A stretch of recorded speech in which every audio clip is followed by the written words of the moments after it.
الحمدللہ رب العالمین والصلاة والسلام علی اشرف الانبیاء والمرسلین اللہم صلی علی سیدنا مولانا محمد معدن الجود والکرم وآلہ وبارک وسلم اللہم ربنا آتنا فی الدنیا حسنة وفی الآخرة حسنة وقنا عذاب النار۔ یا رب العالمین ہماری آج کی حاضری کو اپنے دربار میں قبول و منظور فرما۔ اول سے لے کر آخر تک جو بھی ذکر و اذکار ہوا، قرآن خوانی، درود خوانی، نعت خوانی، لنگر کا اہتمام و انصرام، اے پاک اللہ ان ساری کاوشوں کو اپنی بلند بارگاہ میں شرف قبولیت عطا فرما۔ یا رب العالمین ان تمام معمولات کا ثواب دربار رسالت میں تحفتاً پیش کرتے مالک قبول فرما۔ رسول اللہ صلی اللہ علیہ وسلم کے توسل سے حضرت آدم علیہ نبینا وعلیہ السلام سے لے کر آخری مسلمان تک سب کو درجہ بدرجہ پیش کرتے ہیں مالک قبول و منظور فرما۔ ہم سب کے والدین، بہن، بھائی، دوست، احباب، رشتہ داروں میں سے جو لوگ بھی اس دار فانی کو چھوڑ کر چلے گئے تمام کی ارواح تک پہنچاتے ہیں مالک قبول و منظور فرما۔ یا رب العالمین جتنے حضرات حاضر ہیں، جتنی میری بہنیں گھروں میں ہمارے ساتھ اس دعا میں شریک ہیں، جن جن کے والدین اس دنیا سے چلے گئے ہیں، اے پاک اللہ ان تمام کی ارواح تک پہنچاتے ہیں مالک قبول و منظور فرما۔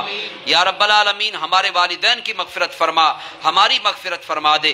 یا رب العالمین ہمیں قبر و آخرت کی تیاری کی توفیق عطا فرما، اور بالخصوص سیدی یا رب العالمین بالخصوص تمام انبیاء، تمام صحابہ، تمام اہل بیت اطہار، جملہ اولیاء کاملین کی خدمت میں پیش کرتے ہیں مالک قبول و منظور فرما۔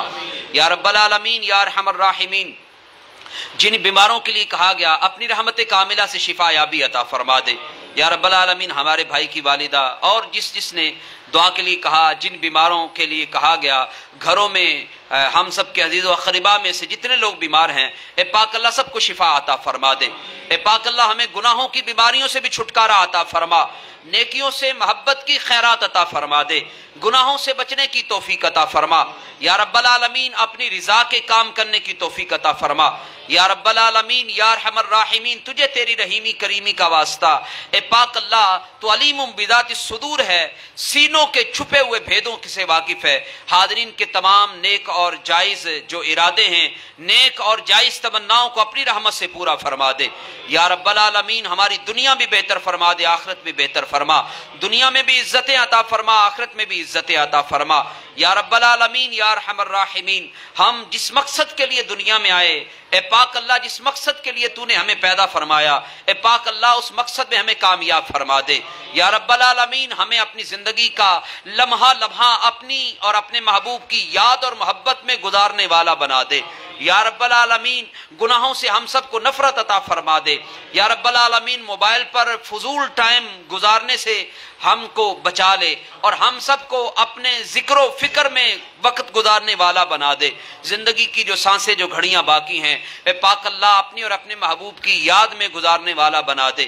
یا رب العالمین اس مسجد کو شاد و آباد فرما، اس کے خدام، اس کے جو یا رب العالمین خدمت گار ہیں، منتظمین ہیں، اور اس مسجد کے روح رواں قبلہ حضرت صاحب، اے پاک اللہ سب کو دارین کی نعمتوں اور برکتوں سے مالا مال فرما دے۔ یا رب العالمین اس محفل مبارکہ کے حوالے سے جس نے جس بھی اعتبار سے تعاون کیا ہے، اے پاک اللہ وہ لوگ جس مسجد کی آباد کاری کا سبب بنتے ہیں، اس مسجد کو نمازوں کے ذریعے آباد کرتے ہیں، اے پاک اللہ تو ان سب کو اجر جزیل سے مشرف فرما دے۔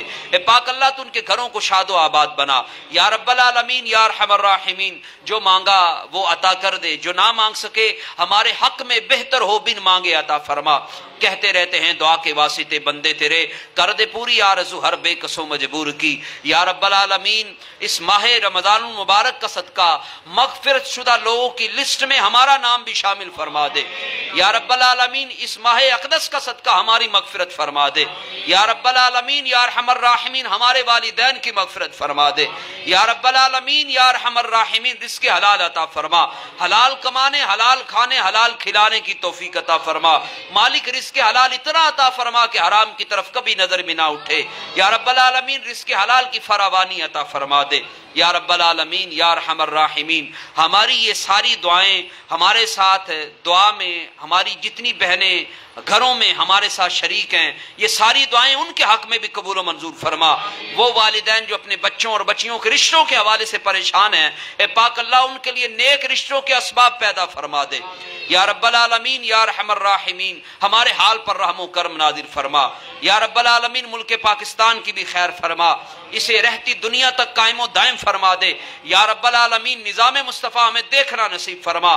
یا رب العالمین قوم اور ملت سے محبت کرنے والے، قرآن و سنت کے جاننے والے، قرآن و سنت کے عاملین ہمیں حکمران عطا فرما۔ اے پاک اللہ عقائد حقہ پر ہمیں استقلال عطا فرما، بد مذہبی، بد عقیدگی، بد عملی اور موجودہ دور کے فتنوں سے ہمیں محفوظ و مامون فرما۔ یا رب وہ دعاؤں کو انداز اثر دے جو ہستی مومن کو انوار سے بھر دے، پھر گونج اٹھے جس سے ملائکے نشیمن، ان خاک نشینوں کو وہ سوزے جگر دے۔ دیا حضرت زہرا نے جو چادر کو تقدس، اس قوم کی بیٹی کو پھر اس کی قدر دے۔ دے شرم و حیا جس پہ ہر آن میں پہرا، ملت کے جوانوں کو وہ پاک نظر دے۔ ناموس نبوت پہ ہو جسے کٹنے کا سلیقہ، ملت کے جوانوں کو وہ گردن و سر دے۔ آصف کی الہی تیرے گھر میں دعا ہے، دے موت شہادت کی طیبہ کا نگر دے۔ یا رب العالمین آخر میں پھر عرض گزار ہوں، اے پاک اللہ قبلہ قاری عبد الرحمن صاحب، حافظ شکیل صاحب، یاسر بھائی اور جتنے لوگ محبت کرتے ہیں تیرے دین کی وجہ سے، اے پاک اللہ ان کی محبتوں پر انہیں دارین کی رفعتوں اور برکتوں سے مالا مال فرما۔ یا رب العالمین ان محبتوں کو یا رب العالمین آخرت میں ہمارے لیے ذریعہ نجات بنا دے۔ ربنا ربنا ربنا تقبل منا انک انت السمیع العلیم وتب علینا انک انت التواب الرحیم۔ وصلی اللہ تعالی علی خیر خلقہ سیدنا و مولانا محمد وآلہ واصحابہ اجمعین برحمتک یا ارحم الراحمین۔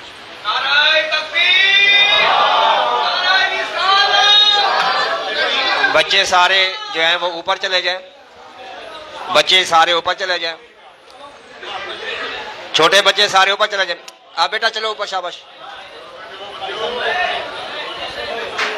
باقی آمنے سامنے صفحے بنا لیں۔ تمام اسلامی بھائی یہ لائٹ بند کر دیں، سوچ نکال دیں اس کا۔ یہ بچے سارے اوپر چلے جائیں کہ باہر بھیج رہے ہیں، باہر چلے چلو بیٹا، آپ کو بلاتے ہیں، سارے بچے چھوٹے باہر چلے جائیں، شاباش، آپ کو بلاتے ہیں انشاءاللہ۔ آپ کو خصوصی آپ کے لیے لنگر ہے، چھوٹے بچوں کے لیے خصوصی لنگر ہے، یہ باہر چلے جائیں، شاباش، جلدی جلدی، شاباش، آپ بیٹا شاباش، چلو بیٹا۔